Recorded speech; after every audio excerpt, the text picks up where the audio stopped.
সুপারস্টারের সিনেমার প্রচারণার জন্য মেগাস্টার শাকিব খানের নাম ব্যবহার করা হয়েছে। ভাবা যায় জিতের কতটা আকাল পড়েছে। অবশ্য সে তো একটা ফ্লপ চাঁদ। আজকে এই মালটাকে নিয়ে আসো খেলবো, খেলা হবে, খেলা হবে। তাহলে বলি শুনুন, মেন বিষয়টা হচ্ছে জিদ্দা জিদ্দা নাকি ফ্লপ স্টার।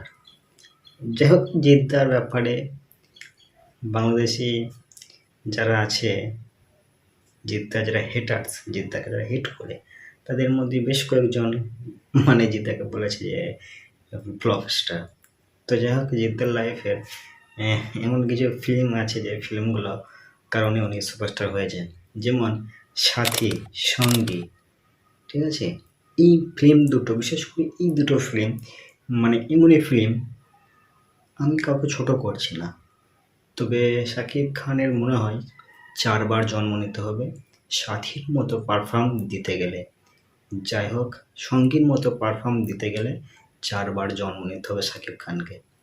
আর একটা কথা বলি, বস, এই বস মুভিটা যে লেভেলের স্টাইল, যে লেভেলের অ্যাটিটিউড, তাতে শাকিব খান মনে হয় না উনি পারবেন।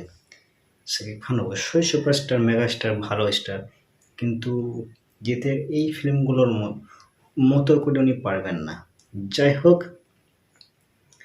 জিদ্দার লাইফে যদি বলি, রাবণ কিছুদিনের মধ্যেই রিলিজ করেছিল, তো এই বছরের মধ্যে রিলিজ করেছিল রাবণ, তারপরে চেঙ্গিস, তারপরে বুমেরাং।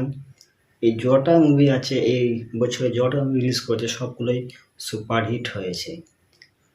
আর একটা কথা বলি, বাংলাদেশে একটা ফিল্ম উনি রিলিজ করেছেন, যৌথ প্রযোজনায় উনি করেছেন, যেটা হলো বাদশা, ডন বাদশা। ওটা সুপারহিট হয়েছিল বাংলাদেশে।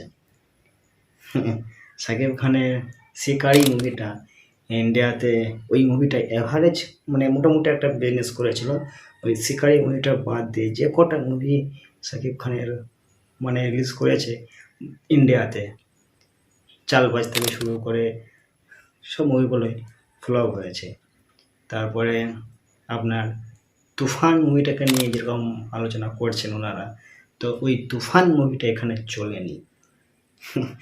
একটা কথা বলি, ইন্ডিয়াতে অত সহজে কোনো হিরো থারও হয় না, আর যখন দেখবেন কোনো হিরো থারও হয়ে দাঁড়িয়ে আছে, সে মেগাস্টার। এটাই হলো মেন কথা। তো আমাদের ইন্ডিয়াতে শুধু একটা হিরো নেই, অনেকগুলো হিরো। আর একটা ল্যাঙ্গুয়েজ নেই, অনেকগুলো ল্যাঙ্গুয়েজ আছে, 5-6 রকমের ল্যাঙ্গুয়েজ। আর সেই ল্যাঙ্গুয়েজের মধ্যে দিয়ে ছোট্ট একটা ইন্ডাস্ট্রি, সেটা হলো বাংলা ফিল্ম ইন্ডাস্ট্রি। আর সেই বাংলা ফিল্ম ইন্ডাস্ট্রিতে সুপারস্টার হয়েছেন জিৎ। তাহলে এইটুকু মনে রাখবেন যে শাকিব খান যদি আমাদের ইন্ডিয়ার যদি হিরো হতে, মেগাস্টার তো দূরের কথা, সুপারস্টার হতে পারতেন না শাকিব খান। এটা হলো সব থেকে বড়ো কথা। ইন্ডিয়াতে অনেকগুলো ল্যাঙ্গুয়েজের ভাষা আছে, আর ছোট্ট ফিল্ম ইন্ডাস্ট্রিজ বাংলা, এখানে জিৎ দেবে যে ক্রেজ আছে এখন, তাতে শাকিব খানের সে লেভেলের ক্রেজ, কিন্তু যদি উনি এখানকার সুপারস্টার হতেন তাহলে হতো না। বুঝতে পেরেছেন? এরা অনেকগুলো হিরোকে চ্যালেঞ্জ করে এখানে পৌঁছেছে।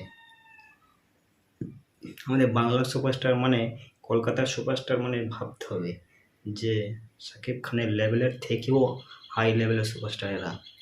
এটাও ভাববেন, জিদ্দা, দেবদা শাকিব খানের থেকেও হাই লেভেলের সুপারস্টার। বুঝতে পেরেছেন?